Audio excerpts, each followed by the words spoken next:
कौमारभृत में सिलेबस का point number 7 करते हैं, नवजात शिशु पोषण। ठीक है, तो नवजात शिशु पोषण में देखो, गर्भ अवस्था काल से ही गर्भिणी जो भी अन्नपान ग्रहण करती है उसके प्रसाद भाग स्तनों की पुष्टि कर स्तन का निर्माण करते हैं। ठीक है, सभी रसों से युक्त आहार गर्भिणी स्त्री के शरीर में 3 भागों में बढ़ जाता है। वो 3 भागों में कहाँ बढ़ता है? तो प्रथम अंश जो होता है गर्भिणी की स्व शरीर की पुष्टि करता है, द्वितीय अंश स्तन का निर्माण करता है, उसका तृतीय अंश गर्भ शरीर की पुष्टि एवं वृद्धि करता है। ठीक है,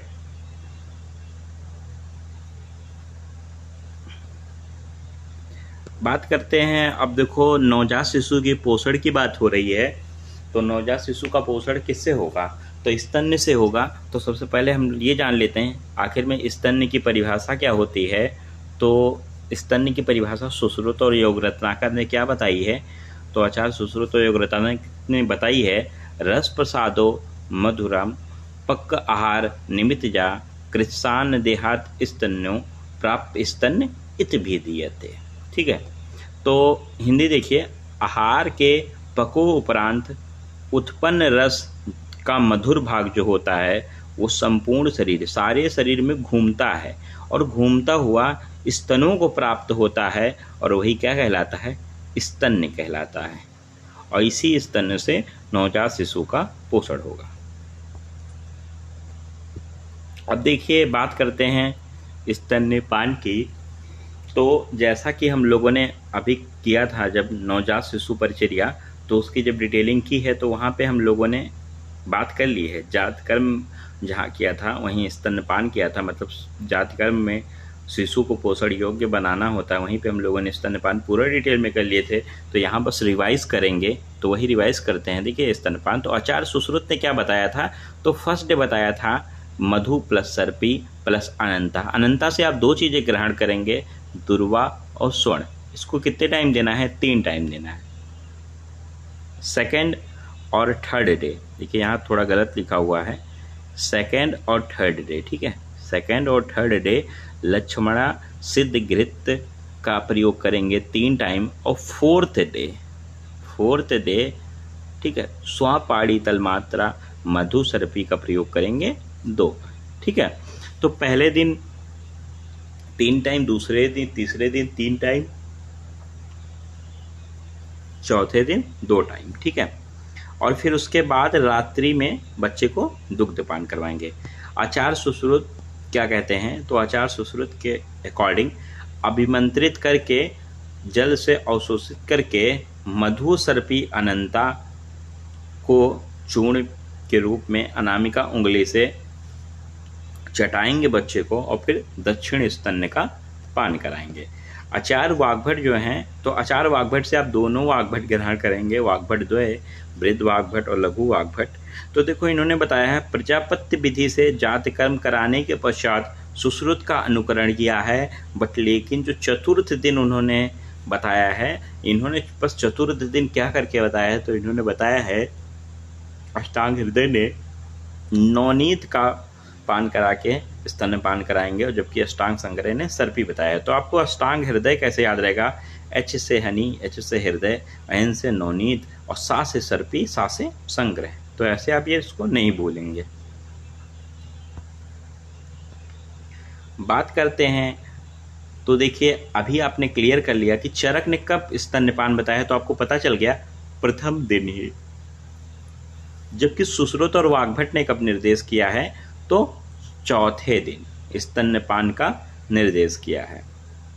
बात करते हैं योग रत्नाकर तथा भाव प्रकाश के अनुसार, तो इन्होंने लघु पंचमूल साधित क्षीर में रुद्राक्ष संयुक्त करने के तथा अर्ध मात्रा में जल मिलाने के पश्चात ही उसको पान कराने का बताया है। बात करते हैं धात्री, तो धात्री देखिए प्राग मुख होगी, मतलब पूर्व की ओर दिशा में मुख करके बैठी होगी, और शिशु ठीक है उद्मुख होगा, मतलब उत्तर की दिशा की ओर मुख करके होगा स्तनपान करते समय।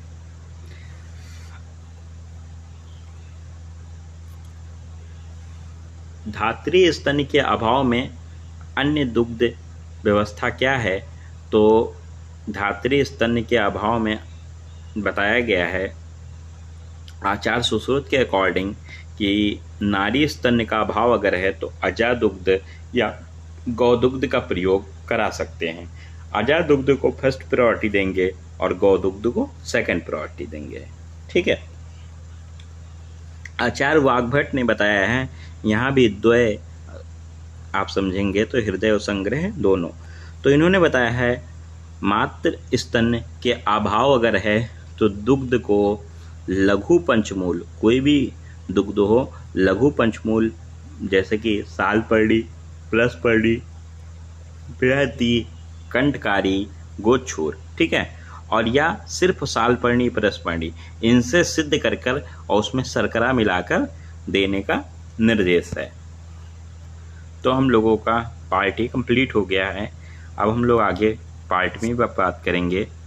तो हम आपको जल्दी जल्दी रिवाइज करवा देते हैं, काफ़ी टाइम है हमारे पास।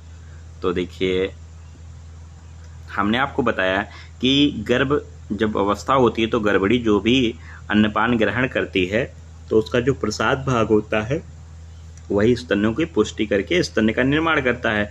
जब वो गर्भणी आहार का प्रयोग करती है तो सभी रक्त से संयुक्त होता है तो 3 भागों में बढ़ जाता है। तो प्रथम भाग जो होता है उसके स्व शरीर की पुष्टि करता है, द्वितीय भाग उसके स्तन का निर्माण करता है और तृतीय भाग गर्भ शरीर की पुष्टि एवं वृद्धि करता है। ठीक है। स्तन की परिभाषा क्या है? तो जो आहार से पचने के बाद जो रस है, रस से मधुर भाग बना है, वो सारे संपूर्ण शरीर में घूमता है और स्तनों को प्राप्त होकर स्तन्य कहलाता है।